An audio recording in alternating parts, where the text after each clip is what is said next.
बताइएगा। बिस्मिल्लाहिर्रहमानिर्रहीम सल्लल्लाहु अलैहि वसल्लम। मैं पहले बहुत सब सोशल मीडिया का शुक्रिया अदा करना हूँ जो हमारे लिए तशरीफ़ लाए और सब दोस्तों का, भट्ट साहब और मलक आफ्ताब साहब का, सब दोस्त बाब का। मैंने जो काम शुरू किया ज़िला सियालकोट में, फ़ी सबीलिल्लाह कूलिंग बक्स हैं और 2 दाड़े बनाए हुए हैं, उसमें बर्तन हैं और उसमें कुर्सियाँ हैं और उसमें बर्तन, कुर्सियाँ और कूलिंग बक्स है। मैं कोई इसका रेंट नहीं है, फ़ी सबीलिल्लाह।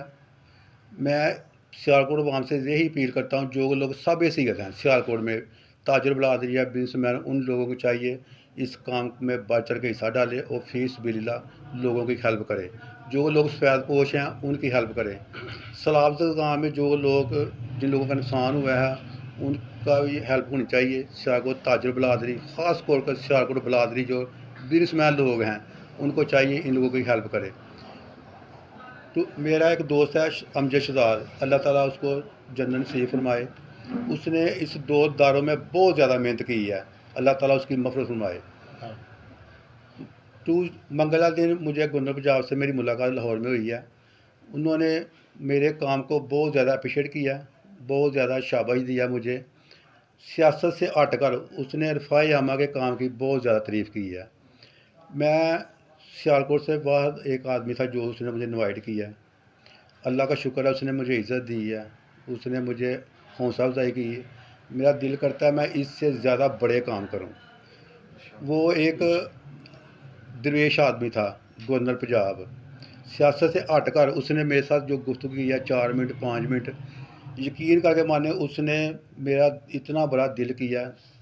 वो दिल करता है कि हमारे जो सियालकोट के लोग हैं, इनको चाहिए कि इतनी लोगों की हेल्प करे। इन फैक्ट्री वाले बिजनेसमैन, हमारे इलाके सियालकोट में कोई आदमी भूखा नहीं सोएगा। गवर्नर पंजाब ने एक और मेरे से बात की। उसने मुझे उसने कहा जो तुमने काम शुरू किया सियालकोट में, कोई NGO बनाई है? मैं कहा नहीं। उसने कहा कोई आपने तंजीम, कोई फंडिंग? मैं नहीं। मैं कहा ही फ़ी सबीलिल्लाह काम करने हैं, अपनी मदद आप तक काम करने हैं। उन्हें कम से कम कोई 30-40 ਬੰਦੇ ਜਿਹੜੇ ਖੜੇ ਹਨ ਮਹਿਮਾਨ ਜਿਹੜੇ, ਯਕੀਨ ਕਰਕੇ ਮੰਨੋ ਉਹਨੇ ਮੈਨੂੰ ਐਪਰੀਸ਼ੀਏਟ ਕੀਤਾ, ਉਹਨੇ ਮੈਨੂੰ ਵੈਲ ਡਨ ਕਿਹਾ। ਮੈਨੂੰ ਉਹਨੇ ਇੰਨੇ ਕੁ ਮੇਰੇ ਵਾਸਤੇ ਲਫਾਜ਼ ਕੀਤੇ, ਜਦੋਂ ਮੈਨੂੰ ਕਰਾਮ ਜੀ ਦਾ ਗਿਫਟ ਦਿੱਤਾ ਵੇ, ਯਕੀਨ ਕਰਕੇ ਮੰਨੋ ਉਸ ਤੋਂ ਵੱਡਾ ਦੁਨੀਆ 'ਤੇ ਗਿਫਟ ਕੋਈ ਨਹੀਂ ਜੇ। ਕਰਾਮ ਜੀ ਤੋਂ ਵੱਡਾ ਗਿਫਟ ਕੋਈ ਚੀਜ਼ ਨਹੀਂ। ਉਹਨੇ ਗਿਫਟ ਮੇਰੇ ਕੋਲ ਲਿਆ ਵੇ, ਉਹਨੇ ਕਰਾਮ ਜੀ ਚੁੰਮੇ ਆ, ਉਹਨੇ ਦੁਆ ਮੰਗੀ ਹੈ ਮੇਰੇ ਵਾਸਤੇ, ਆਪਣੇ ਵਾਸਤੇ ਦੁਆ ਕੀਤੀ ਹੈ। ਉਹਨੇ ਸਪੈਸ਼ਲ ਕਿਹਾ ਬੜੇ ਬੰਦੇ ਗਏ ਹਨ, ਕੋਈ ਫੁੱਲ ਲੈ ਗਿਆ, ਕੋਈ ਬੂਫੇ ਲੈ ਗਿਆ। ਉਹਨੇ ਕਿਹਾ ਇਹ ਜਿਹੜਾ ਕਰਾਮ ਜੀ ਦੇ ਨਾਲ ਇਹ ਸਪੈਸ਼ਲ ਮੇਰੀ ਲਮਾਰੀ 'ਚ ਰੱਖਿਆ ਜਾਏਗਾ। ਸਪੈਸ਼ਲ ਅੱਲਾਹ ਤਾਲਾ ਨੇ ਮੇਰੇ 'ਤੇ ਬੜੀ ਰਹਿਮਤ ਕੀਤੀ ਕੁਰਾਨ ਦੇ ਸਦਕੇ। ਉਹਦੇ ਦਿਲ 'ਚ ਪਤਾ ਨਹੀਂ ਕਿਹੜੀ ਚੀਜ਼ ਆਈ ਹੈ, ਉਹਨੇ ਮੇਰੇ ਨਾਲ ਬੜੀ ਪਿਆਰ ਮੁਹੱਬਤ ਕੀਤੀ। ਫਿਰ ਉਸ ਆਦਮੀ ਨੇ ਬਕਾਇਦਾ ਆਪਣੇ ਪ੍ਰੋਟੋਕੋਲ, ਉਹਨਾਂ ਕਿਹਾ ਇਹਨੂੰ, ਇਸ ਬੱਚੇ ਨੂੰ ਪੂਰੇ ਗਵਰਨਰ ਅਹੁਦਾ ਵਿਜ਼ਿਟ ਕਰਾਓ।